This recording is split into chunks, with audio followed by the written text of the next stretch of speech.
जेहेतु संडे थिला से आम बुलवाक जाइलु किंतु एमिति एमिति कष्ट है बुलाबुली करू करू जो खरा जिते गरम आउ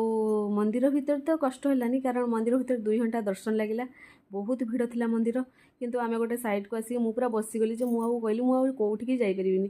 तो एत खरा आउ गरम रे समस्ते थकिकी आसिक टिके शोई जाइलु मु तो शोई नथिली फोन देखुली आम दी भौणी शोई नथिलु तो भोक भी लगिला तो संध्या बेले राति भी हो गला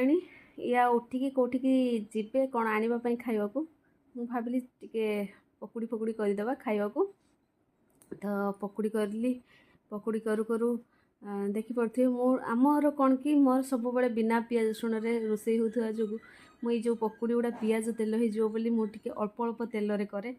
तो से तेल करू मत भी एत जोर भोक लगी मु काली रातिर मटर तरकारी थिला फ्रिज रे ताको खोलिकी आगे खाइली मु कहली खाई खाई मु करी ना मत भोक जे एत जोर लगी मुझे कि भी करें तो मुझे खाऊँ दीटा तादरे दीटा पियाज पकईकी मटर तरकारी टिके मु फास्ट आगे टेस्ट करदेली तापरे से मानकु देवी एमितिरे भी मोर एठी हो गलानी रेडी तो एंकु डाकी देथिली झील शोची तले आउ एमान शोचंती ऊपरे एते गरम होतला जे आमे समस्ते एसी रूम रे ही शोई जाइथिलु आउ से रूम को केई भी गलेनी तो शोईकी उठला परे ये तार कौन खेलना आनिथिला खेलुची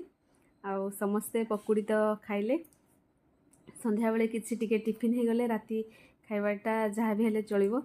संध्या बेले टिके भोक लागे जोरे जदि मो वीडियो आपण मानकु भल लागे ताहले गोटे लाइक करिवे आ गोटे कमेंट करिवे आ मते फॉलो करिवे बाय।